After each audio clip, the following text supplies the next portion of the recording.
Hey, hello, and welcome to the Middle East Forum Speaker Webinar Series and Podcast. I'm Stacey Roman, and I will be moderating this discussion today. We're pleased to have Maurice Hirsch, an international lawyer that heads the legal strategies for Palestinian Media Watch, join us to discuss the Palestinian Authority, victim or victor. Mr. Hirsch will speak for 15 minutes and open it up for questions. Should you wish to ask a question, please use the Q&A box located at the bottom of your screen to type your question. And with that, I'll turn the discussion over to Maurice Hirsch. Hi, good afternoon, good evening, depending on where you are in the world. Thank you again for having me. Thank you, Stacey, for the introduction. I am going to talk about something which I think is probably worth a doctoral thesis, and all in about 15 minutes. The different sides of what I'm going to talk about are, on the one hand, the Palestinian claim to victimhood. On the other hand, how the Palestinians then claim internally, the Palestinian Authority predominantly claim internally that they are actually victors and that victory is imminent. And then thirdly, what Israel could possibly do about both those situations. So firstly, the argument of Palestinian victimhood.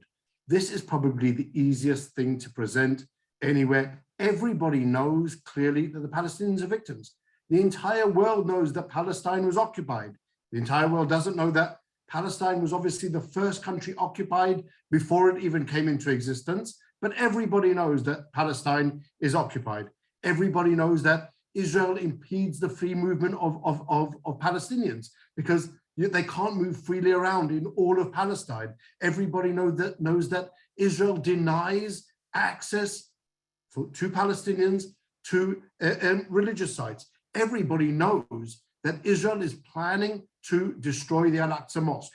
This is what the Palestinian knows. These are the messages that they give out constantly around the world through their different sources, through their different representatives, but time after time after time, keeping that same message over and over and over again.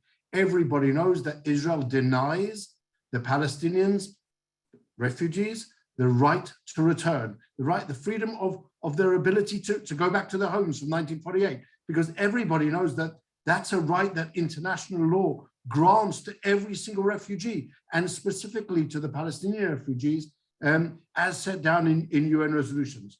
No one actually bothers to read the UN resolutions to see whether that is actually true or not. It actually isn't. Nobody bothers to look into international law, because when you say that same statement over and over again, and serious people repeat that same statement, it becomes fact. And the reason that it becomes fact is because it's really preaching to the choir. Everybody wants to hear the story that Israel is an evil aggressor. The UN, let's start with the UN, where the Palestinians have an almost automatic majority of the non-aligned countries and the countries that do not see themselves as part of the more enlightened bloc, shall we say, the countries that see themselves as victims, that will always vote in favor of the Palestinians and will always vote against Israel. These are the countries that voted for the infamous Zionism is racism resolution. If the Palestinians presented a resolution saying the world is flat, that resolution would pass, because Israel is responsible for the world being flat. When you talk about the Human Rights Council, it's just unbelievable, the things that you're seeing. The only country in the world that is singled out by the Human Rights Council in a specific discussion item point twice yearly is Israel. There are no other human rights violators. Everything is about Israel. It feeds into the biases that they all want to hear. They base their reports on other reports written by Palestinian NGOs, supported by the international community, funded by the international community, some of whom are actually part of terrorist organizations.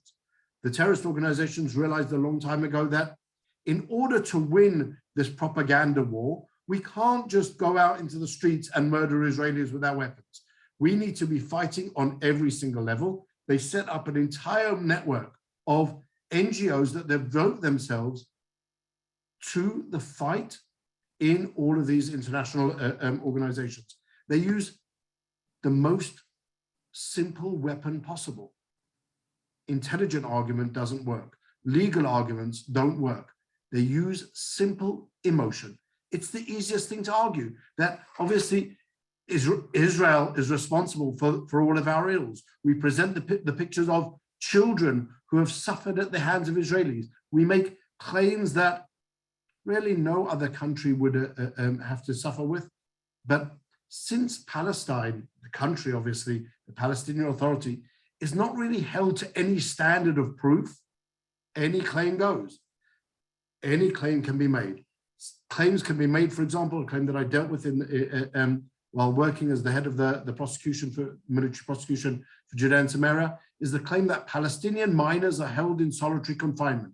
Great claim. You have a minor, he's arrested, he's put alone into a cell in a detention center. Is that solitary confinement? Of course it is. Everybody knows the Palestinian is there. He's by himself. That's solitary confinement. But what happens if there's a law or a provision in the law, even in international law, that provides that minors have to be held in detention separately from adults? And what happens if that minor is the only minor in a detention center? Can you then hold him together with the adults in breach of a real provision? Or do you have to suffer the claim that the Palestinian minor is then being held in solitary confinement? Now, you can take this claim to wherever you want. I'm a big fan of the film The Usual Suspects, and Kevin Spacey, describing one of the geniuses of the film, I think, sums it up saying that the greatest trick of the devil ever pulled was convincing the world he didn't exist. The Palestinians have taken that to a whole different level. They've convinced the world that there is a specific evil in the world that doesn't really exist. That evil has a name. That evil is responsible for many of the woes of the Palestinians, to the point where world leaders who come to Israel talk about that evil that doesn't exist. I am, of course, referring to the modern day trope of settler violence, of the 650,000 Israelis who live in areas of Judea and Samaria that by international law should be part of Israel proper, that were in 1948 invaded illegally by the Jordanians, who then decided to call that area the West Bank. And now Israelis have returned to the areas that really were the cradle of Judaism, areas such as Hebron, where Jews have lived for 3,500 years, apart from a small period in time, 1929 to 1967. We left, obviously, Hebron because the Arabs murdered 67 people in one day and almost decimated the community. And then when Antony Blinken, the US Secretary of State, lands in Israel for a meeting of the Abraham Accords, the first thing he says in his press conference with Israeli Prime Minister Bennett is that Israel must stop building in Judea and Samaria, the heartland of Israel's history, and stop the settler violence. Now, what are we talking about, the settler violence? We're talking about the claims of the Palestinians. Settlers have cut down trees. Well, where are the trees?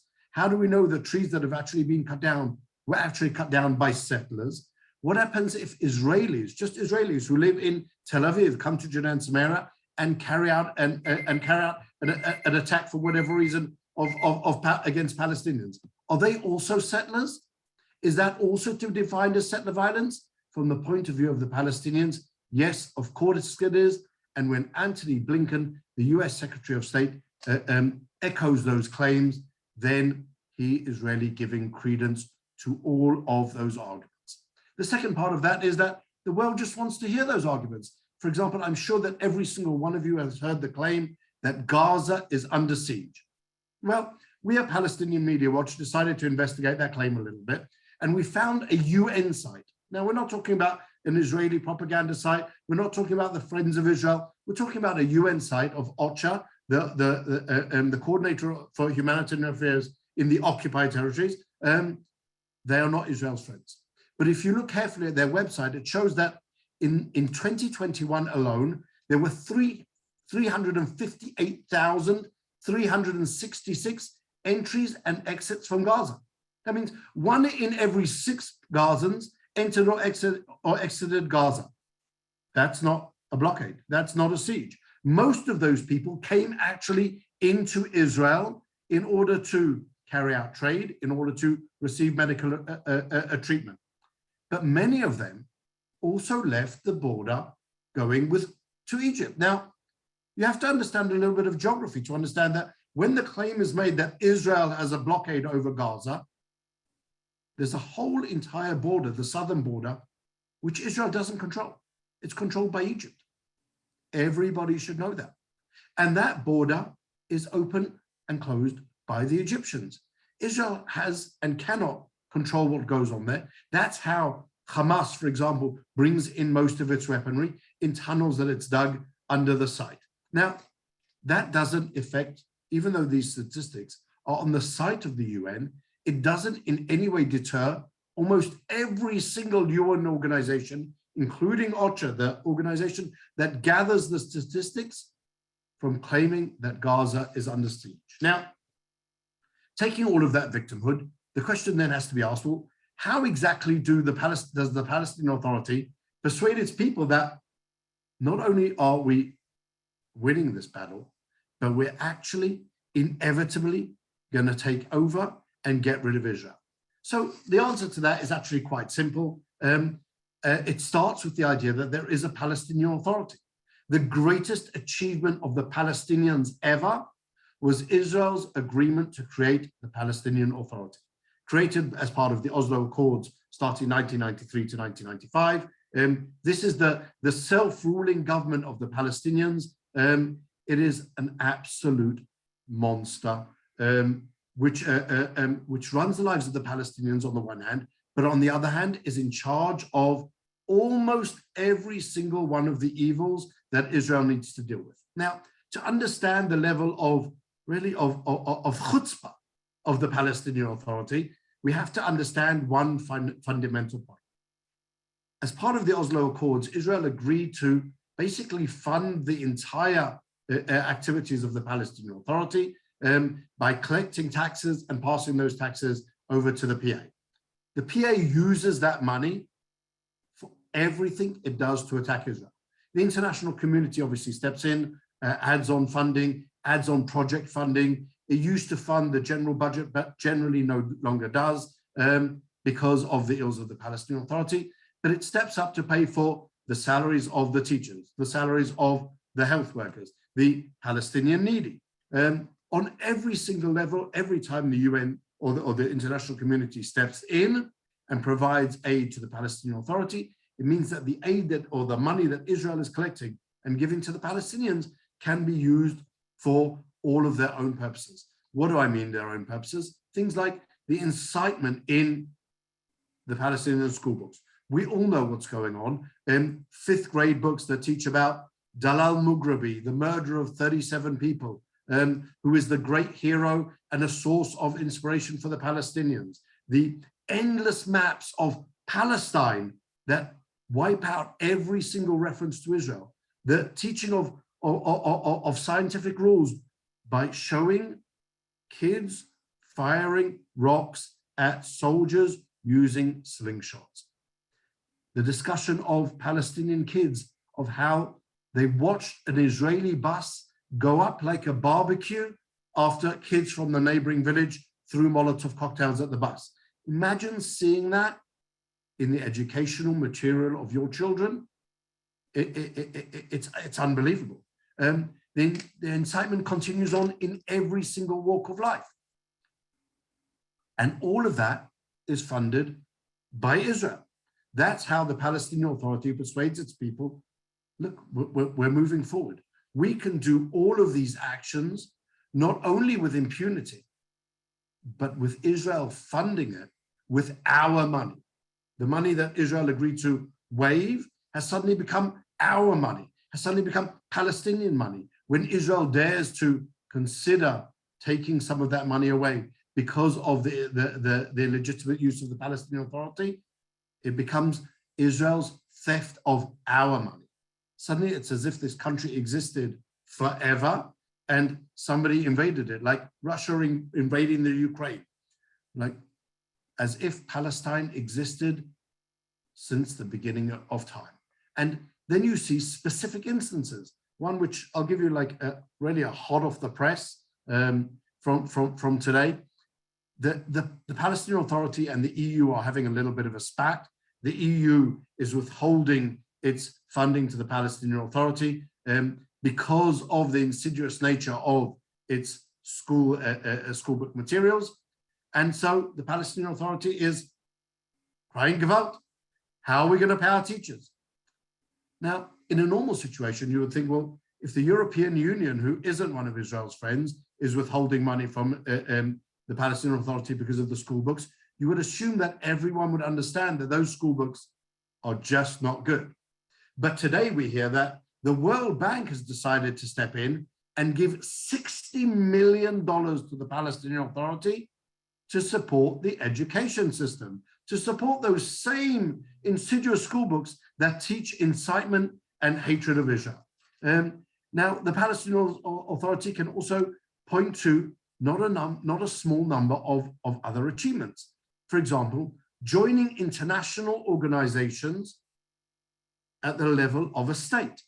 First and foremost, obviously, the Palestinian attempt and successful attempt to receive almost member state status in the UN. It was eventually averted. They received observer of that member state status on the one hand, thereafter joining the ICC and the International Criminal Court, and the entire attack that Israel is now under in the International Criminal Court is a function of that process of joining international organizations, and every organization they join, every organization they can show to their Palestinian people, this is another victory. We are being accepted more and more and more as a state.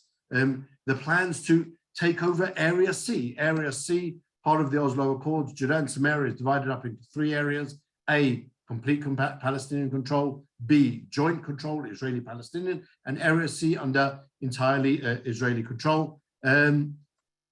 Already with the Palestinian Prime Minister Salam Fayyad, he comes up with a plan to take over Area C, to expand Palestinian residences in the area, everything through illegal building. They will claim that, well, we have to build illegally because Israel doesn't allow us to receive any building permits. They obviously neglect to mention that there are massive land reserves in areas A and B, which are 40% of Judea and Samaria that aren't being used, and there they can be built.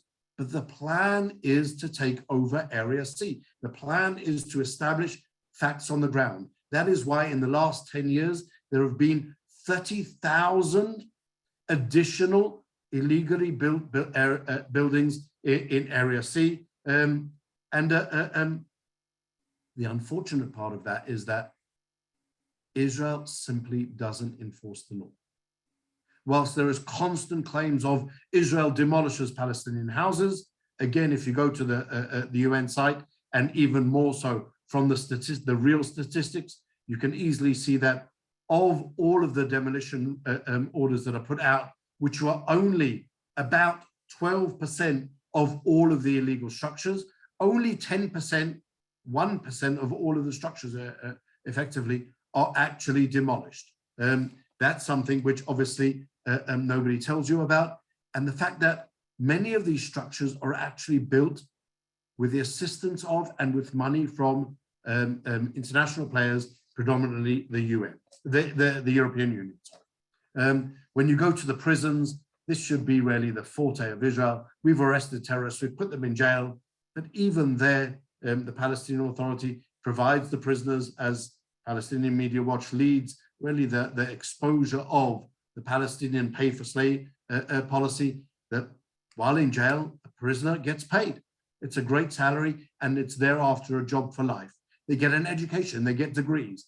Conditions are really very, very good. They threatened recently to start a hunger strike if the conditions weren't improved, and the Israeli prison service sadly capitulated very quickly, agreeing to change all of the air conditioning systems, adding food to the request, really giving the prisoners a menu saying, well, what would you like to order, sir? And so on and so forth, even to the extent of allowing prisoners who have siblings in other prisons can now conduct family visits.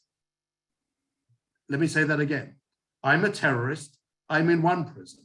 I have a sibling in another prison who's also a terrorist. We should be held separately for all intents and purposes. But the Israeli prison service just agreed to allow family visits. It's simply unbelievable. And so the last part of the discussion, really, as my time has already run out, I'll say it relatively short, is what Israel can do about this. Unfortunately, I have to say that the first and foremost thing that Israel can do is just grow a backbone. Just grow a backbone. There is legitimacy to fight terror. There is legitimacy to enforce the law. Israel should accept that the Oslo experiment failed. On the other side, there is no partner for peace. The PLO has never accepted Israel, will never accept Israel, and will continue to fight for Israel's destruction. Israel needs to understand that and to say this process cannot go on any further. Secondly, we need to accept and understand and get over our own fear that the PA is not the be-all and end-all. There are other alternatives. The PA is probably the worst of the bad options, and therefore we have to decide to take that to its logical conclusion and say this process has ended. We do that by turning off the money. We control their money, we turn off the money. Israel needs to publicly and clearly assert its unwavering claim to Judea and Samaria. This is the historical homeland of the Jewish people. It was given to Israel by international law, Balfour Declaration, San Remo conference in 1920, and then by the Mandate for Palestine. It was never changed. All of the area, as the Palestinians say, from the river to the sea, belongs to Israel. That's on the one level. On the other level, towards the Palestinian Authority, we simply need to, assuming that we wish to continue on with this Oslo farce, we need to assert our authority. We need to say to the Palestinian Authority, you will no longer use our money, Israel's money, not your money, our money, to attack Israel. You will not use that money to reward terrorists. You will not use that money in breach of the Oslo Accords, in breach of the accords that give you the money in order to join international organizations and then attack Israel. Israel must retake Area C. Israel must enforce the law and destroy, demolish all of the illegally built structures. Obviously and clearly, we need to retake the prisons. I think that goes without saying. Prison should become a prison and not a holiday camp, not a place where terrorists get degrees and get rich on their way to secure employment in the Palestinian Authority. I'm not advocating for bread and water. I'm not advocating for hard labor. I'm just saying that prisons should not be a summer camp. Towards the international community, Israel really has to stand up as well. The UN organizations that run around in Israel do nothing for Israel's security and do everything to badmouth Israel, to defame Israel, to libel Israel, to lie about Israel, to support the enemies of Israel. Those organizations need to be asked to leave Israel. They serve no purpose here. And Israel is doing itself a tremendous disservice by allowing these people to stay in Israel and invent and promulgate and perpetuate their lies. As regards the European Union, I don't think I have to say very much to say that that Israel needs to stand up to the European Union and say that you can no longer build illegal structures in Area C. In the event that Israel doesn't want to actually stand up and grow that backbone, as I said, what Israel should do is prioritize the demolition of every structure funded by international organizations. That's the only way they'll learn. You can spend your money, you can waste your money, but then it will be destroyed. If Israel were to respect itself more as a country, it would also earn more of the respect of the international community. That's it, well past my time. I hope that you're not going to kill me, Stacey. but it just wasn't possible to put that doctorate into much less time. And there's just so much more to say as well. Absolutely. Thank you so much. So we do have quite a few questions coming in. Carrie Hillebrand asks, sadly, a soundbite is worth 1,000 facts. Why aren't pro-Israel organizations cognizant of this simple fact in presenting our side? Well, so I think we are cognizant of that argument. I think we do try to promote a quick response, but as the old saying goes, and it was the right then and it's still right today, a lie gets half the way around the world before the truth has even put its pants on. And the Palestinians are so adept at really creating that lie and spreading it around the world that really Israel has no chance, because you don't even know where it's coming from. A Palestinian attacks a Jew walking to the old city, to the Kotel on Shabbat afternoon. A Palestinian edits the video out, shows only the part where Israeli policemen are really dealing with the terrorist and shooting the terrorist, and suddenly Israel has carried out another extrajudicial killing. When you're not telling the truth, it's easy to create that lie. And that's something which Israel has a tremendous difficulty dealing with. Thank you so much. Richard Galber asks, very interesting presentation. Is it not more important to first begin to retake the South and the North from the local Arab population? I think that we have to understand that Israel's challenges are really numerous, and one shouldn't come at the expense of the other. The similar activities that we are seeing in the Negev, in the south, of illegal building out of control, is something that needs to be dealt with. There, at the same time, Israel needs to stop trying to prove that it is so enlightened and it is so tolerant of its Arab population. Israel accepts its Arab population. Israeli Arabs, as well as taking part in terror, which is unfortunate, are volunteering on an ever-growing level for service in the IDF. That is something that needs to be understood. Israel needs to do a lot in order to provide services for the Israeli Arab population. In some cases, there are clear disadvantages, and that needs to be dealt with. But I think we're far away from the idea of Israel has lost entire control of the South. It's something which Israel, just with a little bit of will, can change. And in the North, Israel needs to promote settlements. Building Jewish settlements in the North, specifically in the Golan, is something that needs to be promoted at every possible opportunity. It's an unbelievably picturesque area of the world, and it's strategically phenomenally important for Israel's long-term really survival, and therefore that's something which needs to be promoted as well. Again, not one at the expense of the other, one in parallel with and along with the other.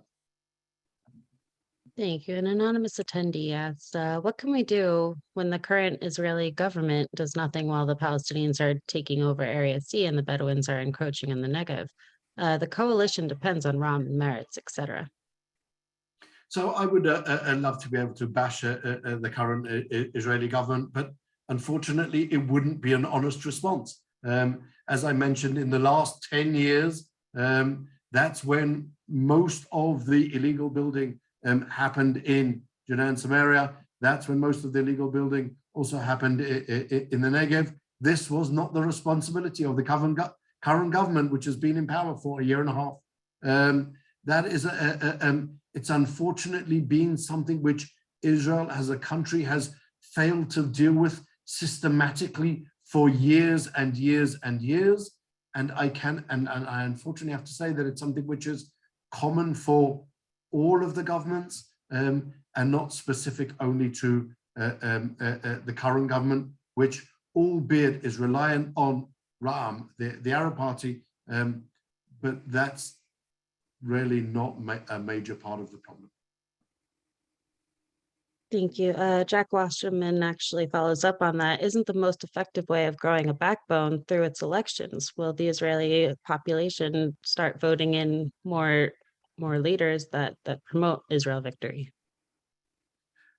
Well, I think it would be nicer to be able to believe that we can vote for certain parties and that those parties will actually live up to their election promises. Now, I know that that is a naive statement, and how often do politicians actually live up to their claims? We can quote that same quip about politicians. When do you know that they're lying? When their lips are moving. But really, Israel has really successfully voted for right-wing governments that have then changed the direction in which they decided to go, and have voted for successive right-wing governments that then didn't implement policies that were reflective of so-called right-wing governments, or governments that were strong and were willing to stand up to the international community. Sometimes it's just a question of picking your battles. I'm sure that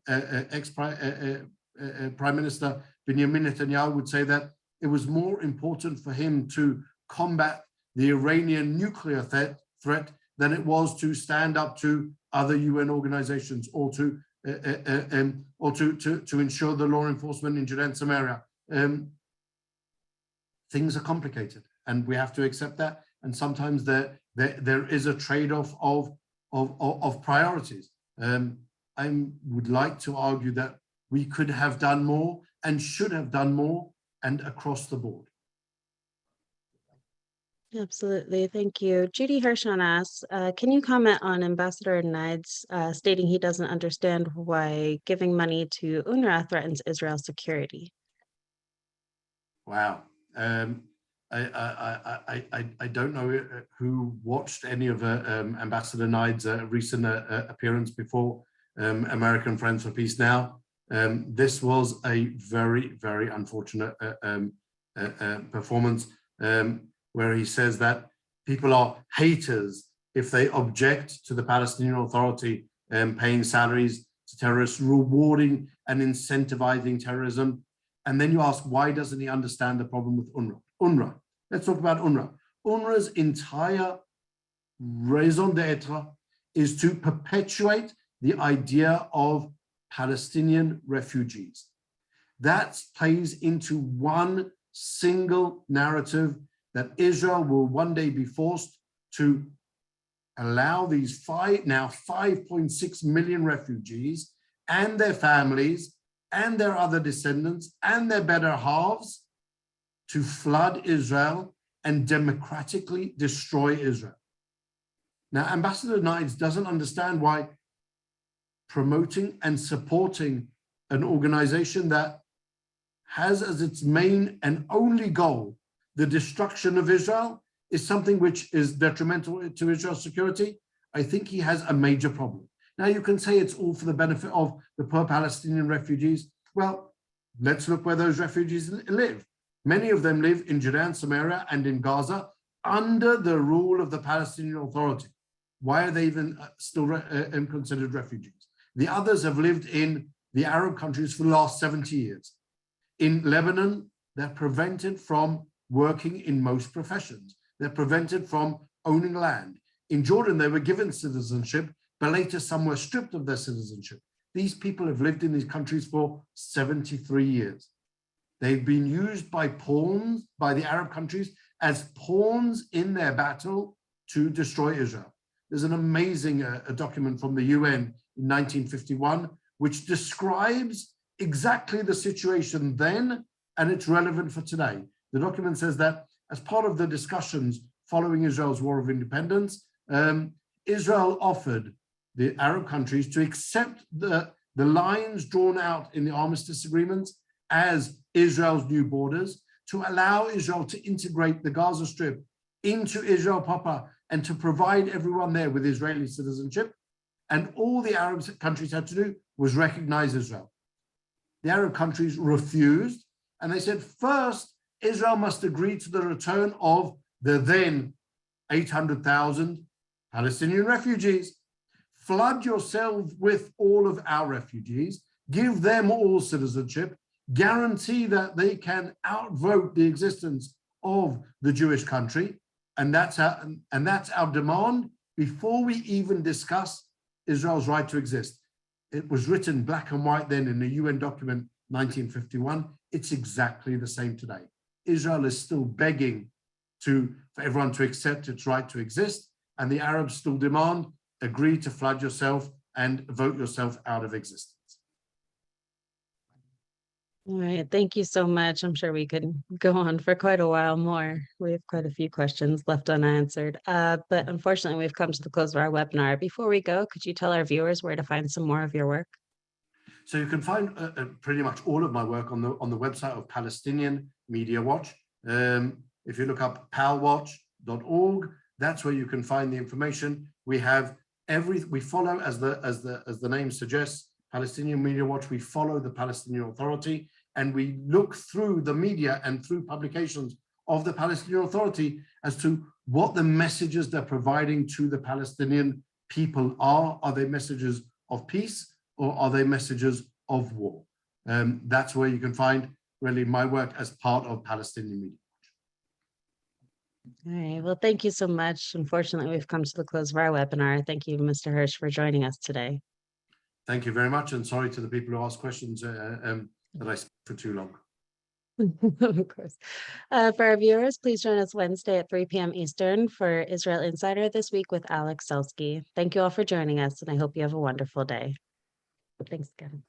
Bye-bye.